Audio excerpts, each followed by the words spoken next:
अगर परमेश्वर ने आपको बोला है पवित्र आत्मा से परिपूर्ण होते जाओ, तो ये आपकी जिम्मेवारी है पवित्र आत्मा से परिपूर्ण होना। जो लोग परमेश्वर को बोलते हैं, परमेश्वर तू मुझे पवित्र आत्मा से परिपूर्ण क्यों नहीं करता, तू मुझे पवित्र आत्मा से क्यों नहीं भरता, जबकि वचन क्या कहता है? पौलुस कहता है कि तुम दाखरस के मतवाले ना हो, यानी कोई भी ऐसा काम ना करो जो शारीरिक हो, और पवित्र आत्मा से परिपूर्ण होते जाओ। और आगे कोमा है। 19 आयत जब शुरू होती है, 18-19 अगर इकट्ठी दिखा सकते हो दिखाओ। तो 18 आयत खत्म होने के बाद कोमा लगा, बिंदु नहीं लगा, फुल स्टॉप नहीं लगा, जिसका मतलब यह है परमेश्वर ने आपको बीच में नहीं छोड़ा।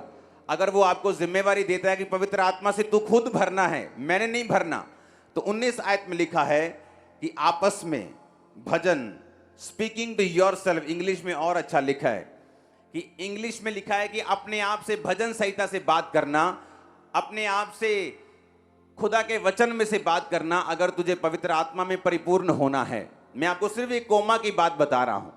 ये 18 आयत के बाद कोमा इसलिए लगा, खत्म इसलिए नहीं हुआ कि 19 आयत में परमेश्वर ने आपको बताया है कि आपको पवित्र आत्मा से परिपूर्ण होने के लिए वचन में से बात करनी होगी। आप कैसे बात करते हैं? ओ मेरे पास आज तनख्वाह नहीं मिली, आज मेरे घर में घटी है, आज मेरा सिर दर्द है, आज मैं बीमार हूं। लेकिन वचन क्या कहता है? यहोवा मेरा चरवाहा है, मुझे कोई घटी नहीं होगी। बटुए में पैसा है या नहीं है, अगर आप ये बोलेंगे, आप पवित्र आत्मा से परिपूर्ण पाएंगे अपने आप को बहुत जल्दी। और उसी तरह से उसने कहा अपने आप से बात करनी भजन संहिता में से। कि अपने सिर दर्द को देखोगे या ये देखोगे बाइबल में लिखा कि उसके कोड़े खाने से मैं चंगा हो चुका हूं। आपको अगर आप वो बोलेंगे जो बाइबल में लिखा है और अपने आप से बात करेंगे रोज, तो वचन कहता है आप पवित्र आत्मा से परिपूर्ण होंगे। याद रखो, हर एक लाइफ में एक ब्रेक थ्रू, एक मोड़ आता है। वो मोड़ है एक दाऊद का गोलियत को मारना। सबसे इंपॉर्टेंट टाइम अगर आप दाऊद की जिंदगी में देखेंगे तो वो गोलियत को मारना था। जैसे ही दाऊद ने गोलियत को मारा, वचन ये कहता है कि परमेश्वर ने उसे पूरे इज़राइल में मशहूर कर दिया और धीरे धीरे राजा होने के लिए उसका अभिषेक किया, उसको आगे किया, अपनी योजना को उसकी जिंदगी में पूरा किया। बाकी लोग गोलियत को क्यों नहीं मार सके? बाइबल कहती है कि सारे लोग जो इज़राइल की सेना में थे, शाऊल राजा समेत, जब गोलियत आके ललकारता था उनको, तो बाइबल कहती सब उससे डरते थे। कोई उसके सामने नहीं आ रहा था, लेकिन एक ही जन उसके सामने आया और कहा कि मैं इस खतना रहित पलिश्ती को मार सकता हूं। एक ही जन था जिसमें गैरत जागी, और वो था दाऊद। रीजन क्या था? क्योंकि दाऊद पवित्र आत्मा से भरा हुआ था। आप जब भी दाऊद की जिंदगी को देखेंगे, आप देखेंगे कि दाऊद ने कभी भी अपने दिल की बात को अपने ऊपर हावी नहीं होने दिया। अगर वो डर रहा था, शाऊल से मौत के डर के मारे भागा जा रहा था, तो मुंह से ये नहीं कहता था कि मेरे अंदर डर है, मुंह से ये कहता था मैं ना डरूंगा, परमेश्वर मेरे साथ है, मनुष्य मेरा क्या कर सकता है। हालेलुया। घटी में रहता था, जंगलों में रहता था, लेकिन ये कहता था यहोवा मेरा चरवाहा है।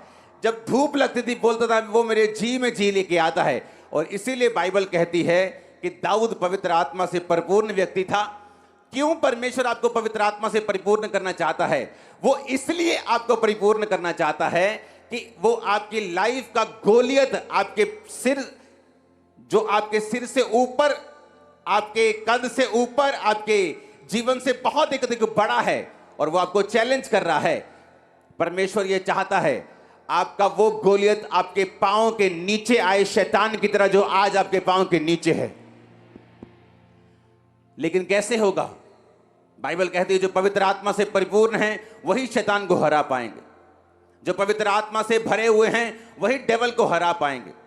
इसीलिए दाऊद गोलियत को मार पाया, क्योंकि वो सब भाइयों से अलग था, पवित्र आत्मा से परिपूर्ण था। वो बातें नहीं कहता था जो उसके दिल में आती थी, जो सर्कमस्टेंसेस चलते थे, जो परिस्थितियां चलती थीं, लेकिन वो बोलता था जो परमेश्वर का वचन उसे बोलने के लिए कहता था। हालेलुया।